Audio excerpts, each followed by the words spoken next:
திரைப்பட உலகத்துக்கு ஒரு சுயமரியாதை மரணம். டிரைவர் சொல்கிறாரு, வாக்கிங்கு அடையாருக்கு வந்தோம், பாம்குரோவிலேருந்து அடையார் தேவையே இல்லை.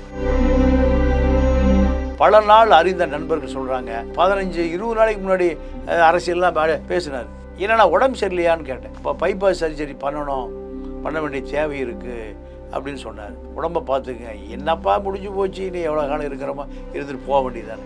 கம்பீரம் குழஞ்சு போனதை என்னால் டக்குன்னு ஜீர்ணிக்க முடியல.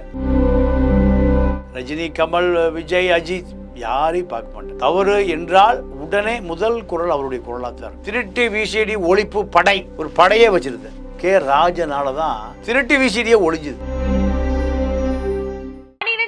பொது தேர்வில் மாநில அளவில் சிறப்பிடம் பிடித்த நாமக்கல் குறிஞ்சி மெட்ரிக் மேல்நிலைப் பள்ளி 10 பொது தேர்வில் 490 மதிப்பெண்களுக்கு மேல் பெறும் மாணவர்களுக்கு கல்வி கட்டணம் முழுவதும் இலவசம். நீட் ரிப்பீட்டர்ஸ் பேட்ச் மற்றும் ஒரு வருட சிறப்பு பயிற்சி வகுப்புகள். குறிஞ்சி கல்வி நிறுவனங்கள், காவேரிப்பட்டி, நாமக்கல். தமிழ் சினிமாவுக்கே ஒரு சோகமான செய்தி அப்படின்னு சொல்லலாம். மூத்த தயாரிப்பாளராக இருக்கக்கூடிய கே ராஜன் அவர்கள் உடல்நலக் குறைவால் இருந்திருந்தா கூட இவ்வளோ பேசு பொருளாக ஆயிருக்குமான்னு தெரியல, ஆற்றில் குதிச்சு தற்கொலை பண்ணியிருக்காரு. இந்த விஷயத்தை கேட்கும்போது என்ன நினைக்கிறீங்க சார்? அவர் ஒரு சுயமரியாதைக்காரர். நீங்கள் அவருடைய மரணம் திரைப்பட உலகத்துக்கு ஒரு சுயமரியாதை மரணம். எந்த தவறையும் தங்கு தடையின்றி தட்டி கேட்கக்கூடிய ஒரு மனிதாபிமானி. ரஜினி, கமல், விஜய், அஜித் யாரையும் பார்க்க மாட்டார். தவறு என்றால் உடனே முதல் குரல் அவருடைய குரலாக தான் இருக்கும். இவர் மேலும் பல வழக்குகள். எதுக்காக வழக்குகள்னால், திரைப்பட தயாரிப்பாளராக இருந்திருக்கார். உணர்ச்சிகள் படம் எடுத்திருக்காரு, ஒரு 2-3 படம் எடுத்திருக்கார். அவருடைய மகனை ஹீரோவை போட்டே படம் எடுத்திருக்கார். இயக்குனராகவும் இருந்திருக்காரு. கதை வசனகர்த்தா, இப்படி பல வேடம் இருக்குது. இந்த திரைப்படம் பல சிறு சிறு தயாரிப்பாளர்களுக்கு முதலீடு செய்வார். சிறு தயாரிப்பாளர்களுடைய படத்துக்கு ப்ரொமோஷன் கொடுப்பார். நானும் அவரும் நிறைய நிகழ்ச்சியில் கலந்துருக்கோம். தொடர்ச்சியாக என்னை அவர் கலந்துக்க சொன்னார். ஆனால் எனக்கு அது உடன்பாடு இல்லை. ஏன்னா நல்ல படமோ கெட்ட படமோ நல்ல படம்னு சொல்லணும். ஏன்னா பாவம் தயாரிப்பாளர் பல கோடிய குட்டி எடுத்திருக்கான். அதை நம்ம நெகட்டிவாக விமர்சனம் பண்ண முடியாது. அரசியலில் அதுதான் நமக்கு தொழில். விமர்சனங்களை வைப்பது தான் நமக்கு தொழில். அப்போ நம்ம சினிமா அதுக்கு லாய்க்கப்படாது. அதனால் நான் அதை தொடரலை. ஆனால் ராஜனை பொறுத்த வரைக்கும் திருட்டு விசிடி காலம் ஒன்று இருந்தது. அப்போ பர்மா பஜாரில் பல கடைகளில் அவரே பூந்து அதை அழிச்சிடுவார். நேராக அவரே பட்டாளத்தோடு அவரே போலீஸை மாதிரி இறங்கிடுவார். பல சண்டை, கைகலப்பு, அடிதடி, தகராறு. அப்போது இது அவர் மீது அந்த பர்மா பஜாரில் திருட்டு விசிடி ஆட்கள் பல புகாரை போலீஸை வச்சு புகார் கொடுப்பான். எல்லா வழக்கையும் அவர் சந்தித்தார். இப்போ அவர் வயசு 85 வயசு அவருக்கு.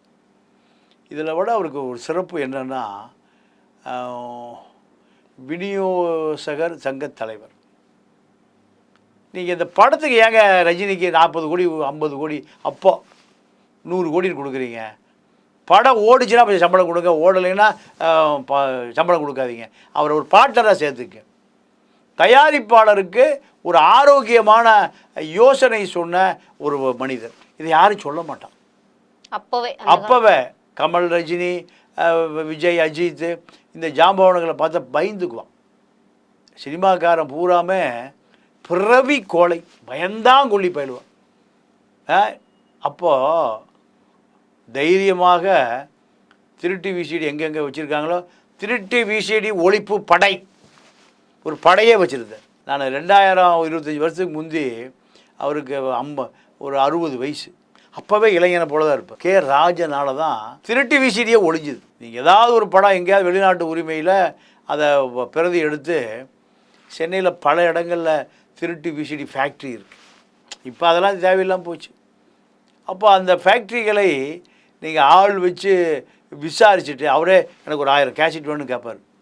அவன் கேஷெட் இருக்கிற இடத்த சொன்னால் இவரே போய் பறிமுதல் பண்ணிட்டு வந்துடுவார். ஒரு 3 சுமோல ஏதோ இப்போ படத்தில் வர மாதிரி போவார்.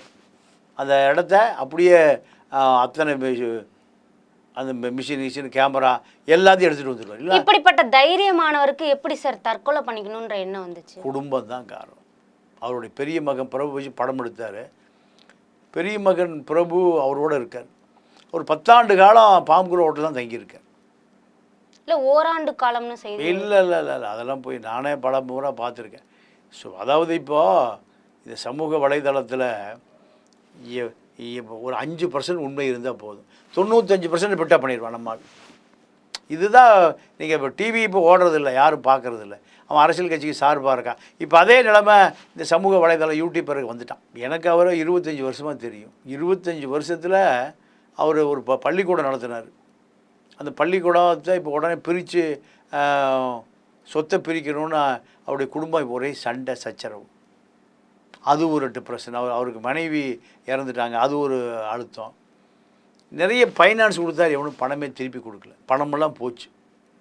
கடைசி நேரத்தில் அவருக்கு ரொம்ப பண கஷ்டம். மகள்லாம் வந்து அந்த சொத்தை பிரிச்சுங்க, கேஸ் போட்டு உங்களுக்கு பின்னாடி அந்த ஸ்கூலில் எங்களுக்கு வராது. இல்லை மகள் தான் சாப்பாடு டெய்லியும் ஹோட்டல் கொடுக்குறாங்க. இதுவும் நடக்குது. அப்போது பள்ளிக்கூடத்தை லீஸுக்கு கொடுத்தாரு, ஏதோ செலவுக்கு பணம் வாங்கினார். மறுபடி அந்த குடும்பம் அதுக்குள்ளே அந்த ஸ்கூலை விற்கணுங்கிறாங்க. விற்றா பல கோடி வரும், பங்கிக்கலாங்கிறாங்க. அவர் அந்த ஒரு சொத்து இந்த குடும்பத்தை அத்தனை பேரையும் காப்பாற்றணும்னு நினைக்கிறாரு. அப்போ அதுக்கு அவங்க உடன்பாடு இல்லை. பெரிய மகன் சொந்தமாக படம் எடுத்தே ஆகணும், எனக்கு ஒரு 10 கோடி பணம் வேணுங்கிறாரு. அப்போ அந்த ஸ்கூலை விற்கிறதுக்கான நெருக்கடி அவரும் கொடுக்குறாரு. இப்படி பல நெருக்கடிகள் பல. ஆனால் தனியார் சேனலுக்கு அழகப்பன் தயாரிப்பால் கொடுத்த தகவலின் பேரில் அவருக்கு கடன் தொல்லையெல்லாம் கிடையாது, குடும்ப அழுத்தம் மட்டும்தான் இருக்குது. கடன் வாங்குற அளவுக்கு அவர் யார்கிட்டையுமே அதிகமாக பணம் சம்மந்தப்பட்டதாக எடுத்து வச்சுக்க மாட்டாருன்னு சொல்லியிருக்காரு சார். சர்வைவலுக்கு பணம் தேவையில்லை அவருக்கு. மாதம் ஒரு 3 லட்ச ரூபா தேவை. டிரைவரு, கார் சம்பளம், சாப்பாடு, ஹோட்டல் தங்கி இருக்குது. அது மாதம் டெய்லி 10,000 ரூபா வேணும். அது இல்லாமல் வாழ முடியாது. ஒரு 2வது இந்த வேல்ஸு கல்லூரி தலாளர் அவர் இவரை நீங்கள் அவுட் ஹவுஸில் தங்கிக்கிங்க, உங்களுக்கு காரு எல்லா வசதியும் பண்ணித்தார். என்ன காரணம்னா ஐஸ்வரி கணேஷுடைய அப்பா ஐஸ்வரி வேலன். ஐஸ்வரி வேலனும் கே ராஜனும் நெருங்கிய நண்பர்கள். மிக சாதாரணமாக இருந்த காலத்தில் அந்த நட்பில் நீங்கள் அவர் ஐஸ்வரி கணேஷ் அவர் மாமான்னு தான் கூப்பிடுவார். ஐஸ்வரி கணேஷ்கிட்ட தான் இவருடைய மக பிரபு அங்கே தான் இருக்கார், கதை இலாக்காவில் வேலை பார்த்துட்ருக்காரு. அவர் சொந்தமாக படம் எடுக்கணும், படம் எடுத்து ஜெயித்த பிறகு தான் நான் வீட்டுக்கே வருவேன். அதான் எல்கேஜி படம் எடுத்து வெற்றி கொடுத்தார்ல சார். இல்லை, இருந்தாலும் அதை அடுத்தடுத்து தொடர்ச்சி பண்ண முடியல. அப்போ அவர் எனக்கு ஒரு சினிமா கம்பெனி ஆரம்பிக்கணும், எனக்கு 10 கோடி வேணும்னு அவர் ஒரு வகை ஒரு டார்ச்சர். இப்படி இப்போ அந்த ஸ்கூலை விற்கணும்னு முடிவு பண்ணுறாங்க. அது பல கோடிக்கு போகும். இவருக்கு அது உடன்பாடே இல்லை. எந்த இடத்துல இருக்குது சார் ஸ்கூல்? எங்கேயோ அவுட்டரில் இருக்குதுன்னு சொன்னாங்க, மின்ட்டு ஏரியாவில் இங்கேயும் இருக்குதுன்னு சொன்னாங்க. இறந்த பிறகு தான் மேலே போய் தேட வேண்டியதாக இருக்குது. இப்போ அவர் இந்த டிரைவரு சொல்கிறாரு, வாக்கிங்கு அடையாருக்கு வந்தோம், பாம்குரோவிலேருந்து அடையார் தேவையே இல்லை. அவர் எப்போவுமே மெரினா பீச்சில் தான் வாக்கிங் போவார். வந்தவர் வாக்கிங் போயிருக்கார், போயிட்டு வந்து காரில் ஏறுறதுக்கு வந்திருக்கார். காரில் ஏற வந்தவர் திருப்பி போயிருக்கார்.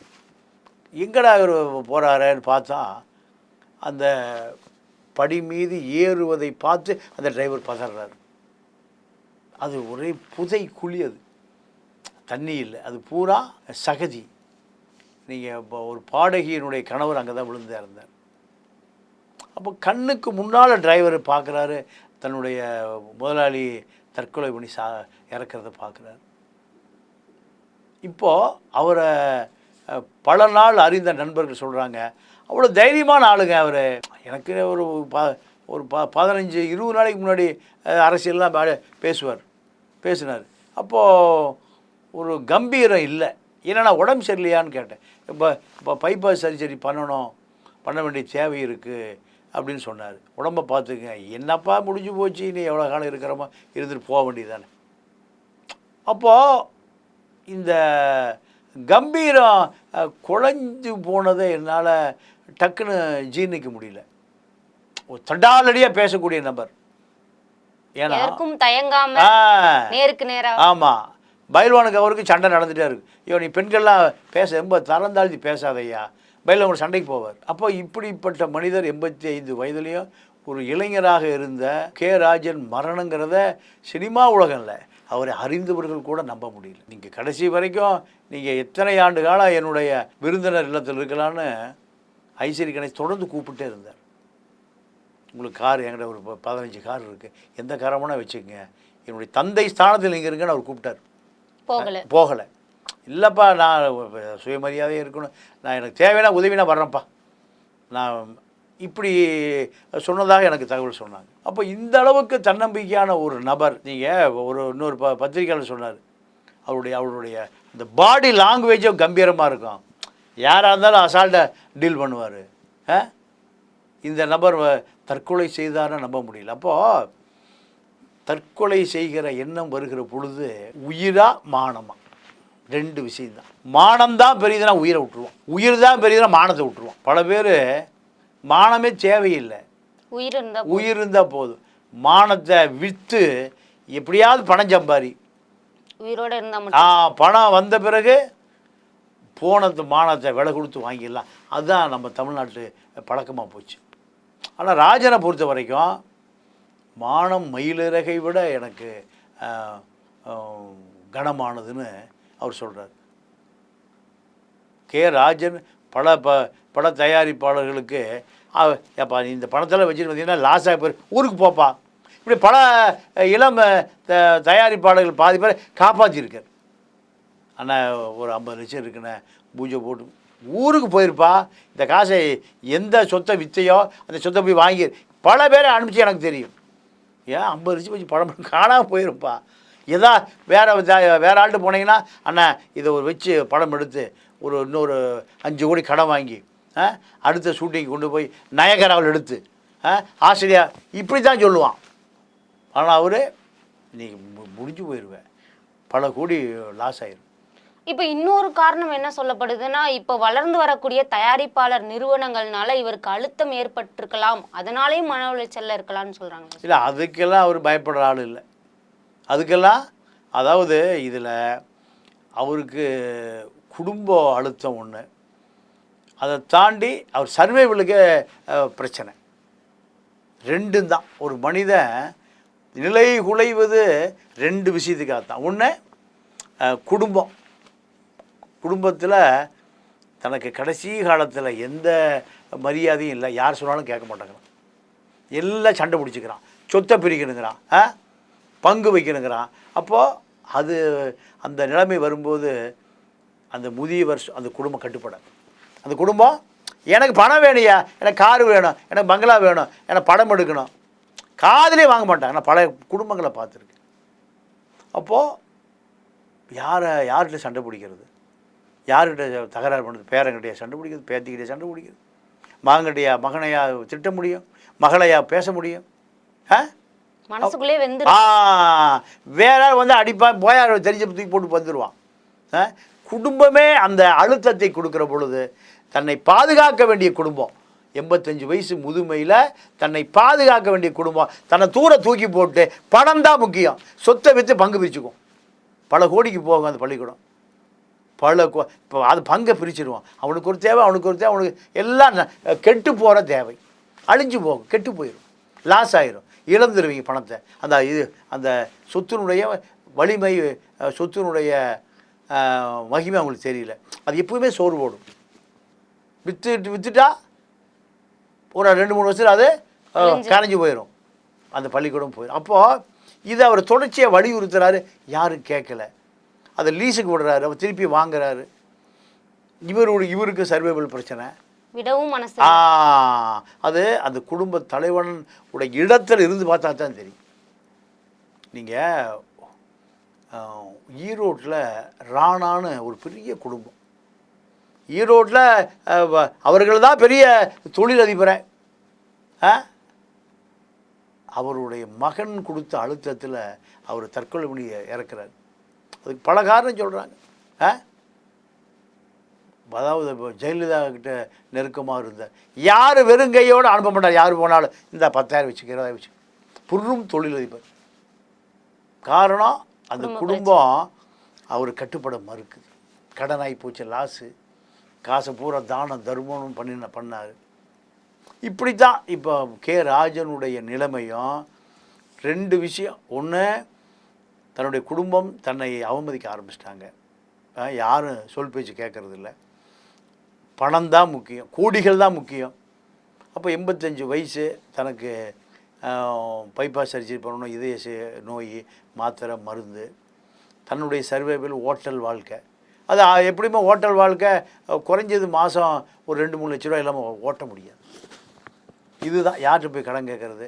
கடைசி காலத்தில் யார்கிட்டையும் போய் நிற்கவும் முடியாது. எனக்கு தெரிந்து ஒரு திருப்பூரில் ஒரு நண்பர், ஒரு பெரிய தொழிலதிபர். என்ன நடந்ததுன்னா, சொந்த வீடு ஏலம் போயிடுச்சு. சொந்த வீடு ஏலம் போயிடுச்சு. வெள்ளியங்கிரின்னு பேர், எனக்கு நெருங்கிய நண்பர். அதோடு அந்த அம்மா பெரிய ஒரு வசதியான குடும்பத்தை சேர்ந்தவர். இவர் ஒரு சமூகம், அந்த அம்மா ஒரு சமூகம். வசதி. கடைசி காலத்தில் வீடு ஏலம் போயிடுச்சு. மன நிம்மதி இல்லை. அப்போ அந்த அம்மா சூசைட் பண்ணி இறந்து போகுது. அம்மா இறந்த உடனேயும் அந்த பொண்ணு பிஹெச்டி ஆசிரியை. அம்மா இறந்த மன உளைச்சலில் மகளை இறந்து போச்சு. கொடுமை பாருங்கள். மகள் இறந்த பிறகு ஒரே பையன். அந்த பையனை தாத்தாவும் தான் சர்வைவல். அதுக்கு முன்பே அந்த பையனோட அப்பா, அவர் மருமக இறந்து போயிடுறாரு. சூசைட் தான். எல்லா பொருளாதார சிக்கல், மன உளைச்சல், குடும்பம், பணம் இல்லைன்னா கட்டுப்பாடு குறைஞ்சிரும். கடைசியாக தாத்தாவும் பேரனும் தான். பேரனை கொண்டு போய் உறவினர் வீட்டில் விட்டுட்டு இவர் மனைவி இறந்த வாடகை வீட்டில் அவர் தற்கொலை பண்ணி செத்து போகிறாரு. கொடுமை பாருங்கள். பேரன் அங்கேருந்து கோயம்புத்தூர் 18 வயசு பையன் வர்றான். பார்க்குறான், தாத்தா பாடி கிடக்குது. 3 நாள் அந்த பாடியோடு இருந்திருக்கான். திருப்பூரில் காங்கேய ரோட்டில் வெள்ளியங்கிரி ஒரு பேர். அந்த அம்மா பேர் சாந்தா. எங்கே என்ன சொல்கிறது? மன உளைச்சல் வந்துருச்சுன்னா எல்லாரும் எல்லாம் மனித கட்டுப்பாட்டை இழந்துருவான், சுயமரியாதை இழந்துருவான், தன்னம்பிக்கை இழந்துருவான், தைரியத்தை இழந்துருவான். இதுதான் அவனை மரணத்துக்கு வேகமாக எடுத்துக்கொண்டு போகுது. பெரிய தயாரிப்பாளர் மணிரத்ன அண்ணன் ஜி வெங்கடேசன் சூசைட் பண்ணி செத்து போயிட்டார். பெரிய தயாரிப்பாளர், எத்தனை படங்களை கொடுத்தார். பிரபலமான படம் பம்பாய் படம்லாம் இப்போ பேர் சொல்கிற படம். பம்பாய் படம் ரிலீஸ் ஆக முடியல. பால் தாக்கரே கொளுத்திடுவன்ட்டார். சொன்னால் அவர் பம்பாயே கொளுத்துறாரு. உத்தவ் தாக்கரேவுடைய அப்பா. அவர் போய் படத்தை போட்டு காமிச்சு அவர் சமாதானப்படுத்தி, என்ன காரணம்னா இந்து பையன் முஸ்லீம் பெண்ணு. அப்போ லவ் ஜிகாத் மாதிரி. அப்போ பால் தாக்கரேவை சமாளித்து படத்தை திரையிட்ட ஜி வெங்கடேசன் உயிரோடு இல்லை, தற்கொலை பண்ணி இறந்து போகிறார். காரணம் மன உளைச்சல், பணம். நம்ம மதுரை அன்புச்செழியன் கொடைக்கானலேருந்து அவரை அவ்வளவு டார்ச்சர். இப்படித்தான் பல தயாரிப்பாளர்கள், திரைப்படத்துறையாக இருந்தாலும் சரி, தொழிலதிபர்களாக இருந்தாலும் சரி, தன்னுடைய அந்த சுயமரியாதையை நீங்கள் இழந்தால் தைரியம் போயிடும். இப்போ கே ராஜனுடைய மரணம் அப்படி தான். தொடர்ந்து பேசுவோம் சார். கே ராஜன் அவர்கள் பற்றி நிறைய விஷயங்கள் எங்களோட ஷேர் பண்ணதுக்கு நன்றி சார். நன்றி, வணக்கம். 12ஆம் வகுப்பு பொதுத் தேர்வில் மாநில அளவில் சிறப்பிடம் பிடித்த நாமக்கல் குறிஞ்சி மெட்ரிக் மேல்நிலைப் பள்ளி 10ஆம் வகுப்பு பொதுத் தேர்வில் 490 மதிப்பெண்களுக்கு மேல் பெறும் மாணவர்களுக்கு கல்வி கட்டணம் முழுவதும் இலவசம். நீட் ரிப்பீட்டர்ஸ் பேட்ச் மற்றும் 1 வருட சிறப்பு பயிற்சி வகுப்புகள். குறிஞ்சி கல்வி நிறுவனங்கள், காவேரிப்பட்டி, நாமக்கல்.